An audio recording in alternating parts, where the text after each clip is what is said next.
Assalamualaikum warahmatullahi wabarakatuh. Shalom, Om Swastiastu, Namo Buddhaya, Salam Kebajikan, Rahayu. Halo Sobat Pentaru, selamat datang di podcast Pentaru. Kali ini saya Muhammad Nahdiar Arizahak yang merupakan siswa SMP Negeri 1 Waru dan menduduki kelas 7F. Saya akan berbicara mengenai Pancasila. Pancasila merupakan dasar hukum negara Indonesia yang berfungsi sebagai fondasi yang kuat dan tegak bagi bangsa Indonesia. Nah, hari ini kita kedatangan narasumber yaitu guru kita Bapak Muhammad Rizky Rabbani. Halo Nadiar. Halo Pak Bani. Salam Pancasila. Apa kabar Pak Bani? Alhamdulillah baik sekali Nadiar. Nadiar gimana kabarnya? Alhamdulillah Pak, baik juga. Oh iya Pak Bani, tanggal 1 Juni kan diperingati hari lahir Pancasila. Di SMP Negeri 1 Waru bakal ada kegiatan apa? Nah, di tanggal 1 Juni nanti kita akan memperingati upacara bendera dalam rangka memperingati hari lahir Pancasila. Yang dimana untuk tema kita kali ini adalah Pancasila, Jiwa Persatuan Bangsa untuk Indonesia Emas 2045. Oh gitu ya Pak, kayaknya seru deh. Ya, sangat seru sekali Nadiar. Iya. Terus selain upacara bendera, apa sih kegiatan yang dilakukan untuk memperingati hari lahir Pancasila? Untuk hari lahir Pancasila banyak sekali kegiatan-kegiatan yang bisa kita lalui. Salah satunya adalah kalau dari saya sendiri, saya biasanya melakukan berbagi nasi bungkus. Itu tujuannya itu adalah sebagai pengamalan dari sila kedua, yaitu tentang kemanusiaan yang adil dan beradab. Seperti itu Nadiar. Nah, tadi kan ada upacara bendera, terus ada bagi-bagi nasi bungkus. Apa sih pentingnya hari lahir Pancasila bagi Indonesia? Pentingnya hari lahir Pancasila itu sebenarnya itu adalah sebagai introspeksi diri bagi kita, agar kita bisa mengevaluasi terkait kelebihan dan juga kekurangan kita, agar kita biar bisa menjadi generasi yang semakin cinta terhadap Pancasila. Seperti itu Nadiar. Nah, bagaimana sejarah lahirnya Pancasila?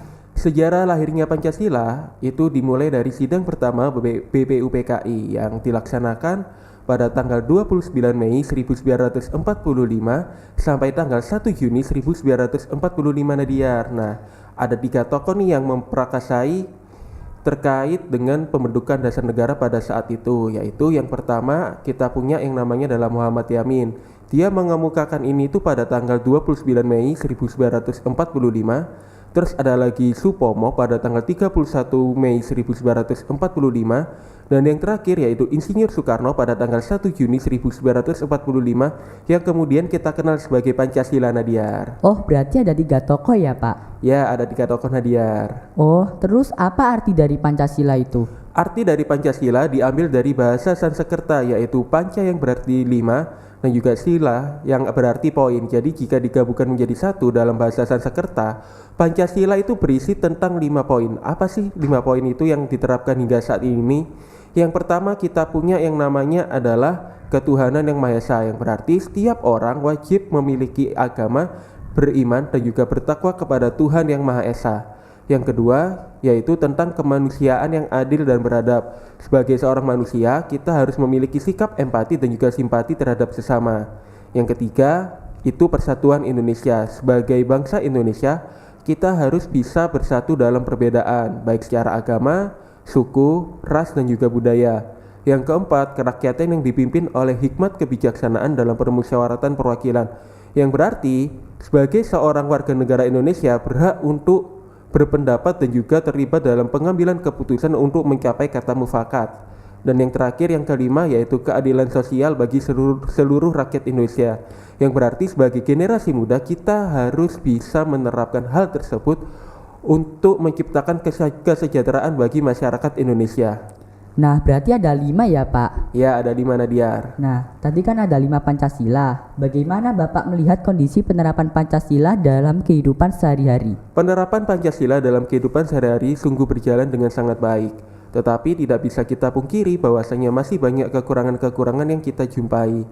Salah satunya adalah kalau kita berbicara tentang intoleransi. Intoleransi ini untuk mengatasinya kita bisa menggunakan sikap toleransi, yaitu menghargai sesama. Terus yang kedua ada lagi nih tentang sikap yang sering kita lakukan itu adalah membuli teman. Seharusnya kita tidak boleh membuli teman. Kita harus bisa menghargai satu sama lain. Itu adalah sebagai penerapan pada sila kelima, yaitu tentang keadilan sosial bagi seluruh rakyat Indonesia. Lalu, mengapa Pancasila dijadikan sebagai ideologi di negara Indonesia? Pancasila dijadikan sebagai ideologi bangsa Indonesia karena sesuai dengan perkembangan zaman, sesuai juga dengan karakter bangsa Indonesia, dan juga kalau kita berbicara tentang Pancasila sebagai ideologi dasar negara Indonesia, itu karena Pancasila itu memang dapat diimplementasikan dalam kehidupan sehari-hari. Salah satunya itu adalah dengan bentuk sikap gotong royong, begitu Nadiar. Kalau boleh tahu, apa tantangan yang dihadapi generasi muda saat ini berkaitan dengan penerapan Pancasila saat ini? Ada beberapa tantangan yang perlu kita hadapi nih. Salah satunya adalah kalau kita berbicara tentang globalisasi, yang dimana banyak sekali anak-anak itu belum bisa membedakan mana aplikasi yang baik dan juga mana aplikasi yang belum tentu baik. Kita sebagai warga negara Indonesia harus bisa menyadarkan generasi muda agar tidak melupakan yang sebelumnya. Itu sudah ada dalam sila yang ketiga, yaitu tentang persatuan Indonesia. Meskipun kamu berbeda-beda, tetapi kita harus tetap dalam satu persatuan, yaitu bangsa Indonesia. Lalu yang kedua yaitu tentang kesenjangan sosial. Masih banyak ditemukan orang-orang yang berasal dari golongan miskin dan juga golongan kaya. Nah, seharusnya dalam penerapan sila kelima kita itu sama dalam segala hal. Jadi nggak ada yang namanya orang kaya ataupun orang miskin. Yang ada kita adalah sebagai warga negara yang Pancasilais, yaitu warga negara yang cinta terhadap Pancasila. Seperti itu Nadiar. Di tanggal 1 Juni kan merupakan hari lahir Pancasila. Seberapa penting sih menurut Bapak mengenai hari lahir Pancasila? Oh, tentu saja sangat penting Nadiar, karena dengan adanya hari lahir Pancasila yang merupakan karakter dari bangsa Indonesia, menciptakan hal-hal yang berkaitan dengan nilai-nilai Pancasila seperti sikap gotong royong, sikap membantu terhadap sesama, dan juga sikap toleransi untuk peduli terhadap sesama. Itu sesuai dengan penerapan Pancasila dalam berbagai sila. Seperti itu Nadiar. Nah, tadi kan sudah sejarah lahirnya Pancasila. Terus apa arti dari Pancasila?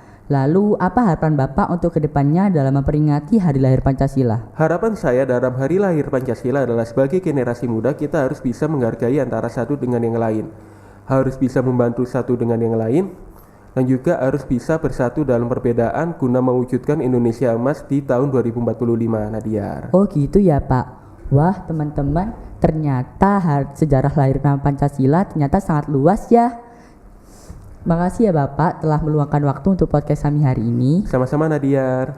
Sekian podcast kami hari ini. Sampai jumpa di podcast kami selanjutnya. Terima kasih telah menonton podcast kami dan mendengarkan podcast kami.